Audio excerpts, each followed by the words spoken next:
Daily paper পিক্সের ১৬ June ২০২৫ তারিখে আসা তথ্যসমূহ আজকে আমরা জানব। সংবিধানের কোন অনুচ্ছেদে নির্বাচন কমিশনের দায়িত্ব বর্ণিত? ১১৯ নং অনুচ্ছেদে। বৈষম্য বিরোধী আন্দোলন চলাকালে আবু সাঈদ শহীদ হন কবে? ১৬ জুলাই ২০২৪। অন্তর্বর্তী সরকার কর্তৃক গঠিত জাতীয় ঐকমত্য কমিশনের সদস্য সংখ্যা কত? ৭ জন। প্রাতিষ্ঠানিক স্বচ্ছতা ও জবাবদিহিতা শক্তিশালীকরণে বিশ্বব্যাংকের সহায়তায় সরকারের নেয়া প্রকল্প কোনটি?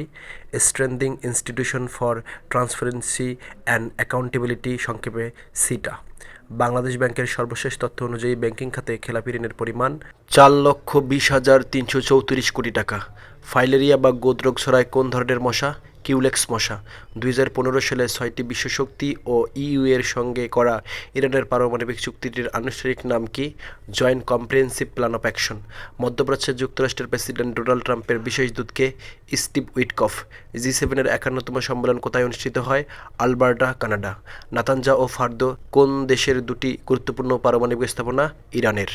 বাংলাদেশের হ্রদসমূহ: হ্রদ কাপ্তাই রাঙ্গামাটিতে অবস্থিত, এখানে পল্লী বিদ্যুৎ কেন্দ্র অবস্থিত। প্রান্তিক হ্রদ হলদিয়া বান্দরবন, এটি কৃত্রিম হ্রদ। ফয়েজ লেক চট্টগ্রাম, এটিও কৃত্রিম হ্রদ। বগা লেক রুমা বান্দরবন, এটি বাগাকেইন লেক নামে পরিচিত। পাহাড় বেষ্টিত জলরাশি, এখানে নীলাভ পানি রয়েছে। নেপাল থেকে বাংলাদেশ বিদ্যুৎ আমদানি শুরু করে কবে? ১৫ জুন ২০২৫। নেপাল থেকে বাংলাদেশ কত মেগাওয়াট বিদ্যুৎ সরবরাহ শুরু করেছে? ৩৮ মেগাওয়াট।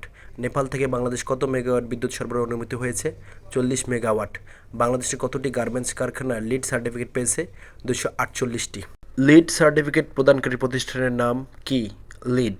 অ্যাপ তৃতীয় বিশ্ববিদ্যালয় কোন দেশে? বাংলাদেশের। অ্যাপ তৃতীয় কোন গ্রহের উপগ্রহ? পঞ্চম। যদি ভিডিওটি ভালো লেগে থাকে তাহলে লাইক, কমেন্ট আর শেয়ার করতে ভুলবেন না। আর আমাদের চ্যানেলটি সাবস্ক্রাইব করে পাশে থাকা বেল বাটনটিও চাপ দিন নতুন ভিডিওর আপডেট সবার আগে পেতে। পুরো ভিডিওটি মনোযোগ দিয়ে দেখার জন্য আপনাকে অসংখ্য ধন্যবাদ। আল্লাহ হাফেজ, দেখা হবে পরের ভিডিওতে।